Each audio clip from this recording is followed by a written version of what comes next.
Punjabi radio USA ਪੇਸ਼ ਕਰਦਾ ਹੈ ਅੱਜ ਦਾ ਦਿਨ ਸਿੱਖ ਇਤਿਹਾਸ ਵਿੱਚ।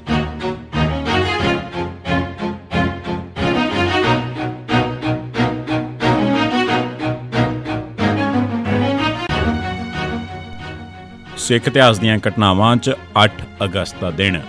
1881 ਲਾਰਡ ਰਿਪਨ ਨੇ ਵਾਇਸਰਾਏ ਨੂੰ ਦਰਬਾਰ ਸਾਹਿਬ ਦੇ ਪ੍ਰਬੰਧ ਬਾਰੇ ਚਿੱਠੀ ਲਿਖੀ। ਸੰਨ 1881 ਸਰਕਾਰ ਨੇ ਦਰਬਾਰ ਸਾਹਿਬ ਦਾ ਇੰਤਜ਼ਾਮ ਪੂਰੀ ਤਰ੍ਹਾਂ ਆਪਣੇ ਹੱਥਾਂ 'ਚ ਲੈ ਲਿਆ। ਹੁਣ ਸਰਬਰਾਹ ਸਿੱਧਾ ਸਰਕਾਰ ਦੀ ਮਰਜ਼ੀ ਨਾਲ ਕੰਮ ਕਰਦਾ ਸੀ। ਉਸ ਨੂੰ ਸਿੱਖਾਂ ਦੀ ਕੋਈ ਪਰਵਾਹ ਨਹੀਂ ਸੀ।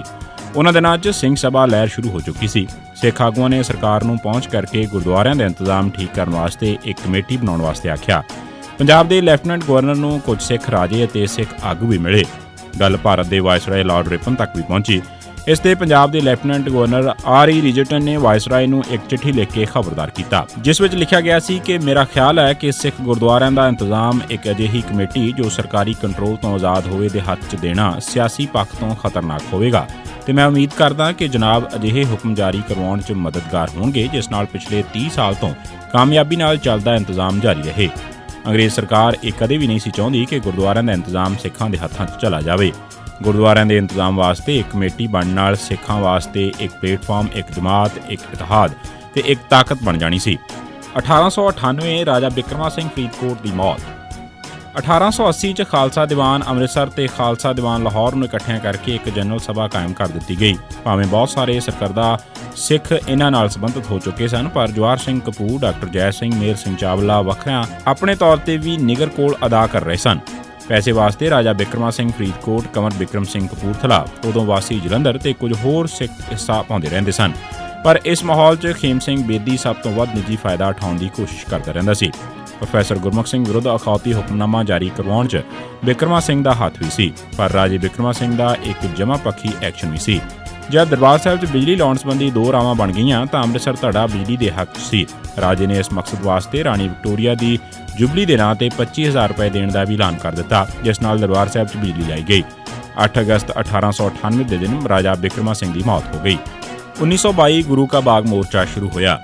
ਫਰਵਰੀ 1922 'ਚ ਮਹੰਤ ਨੇ ਤੇਜਾ ਸਿੰਘ ਸਮੁੰਦਰੀ ਤੱਕ ਪਹੁੰਚ ਕੀਤੀ। ਤੇਜਾ ਸਿੰਘ, ਗੁਰਚਰਨ ਸਿੰਘ ਤੇ ਬਾਲ ਸਿੰਘ ਨੇ ਵਿਚੋਲਗੀ ਕਰਕੇ ਮਹੰਤ ਨੂੰ 120 ਰੁਪਏ ਮਹੀਨਾ ਤੇ ਅੰਮ੍ਰਿਤਸਰ 'ਚ ਇੱਕ ਮਕਾਨ ਦਵਾ ਦਿੱਤਾ। ਅਪ੍ਰੈਲ 1922 'ਚ ਮਹੰਤ ਫਿਰ ਮੁੱਕਰ ਗਿਆ ਤੇ ਗੁਰਦੁਆਰੇ ਤੇ ਕਬਜ਼ਾ ਕਰਨ ਦੀ ਕੋਸ਼ਿਸ਼ ਕਰਨ ਲੱਗਾ।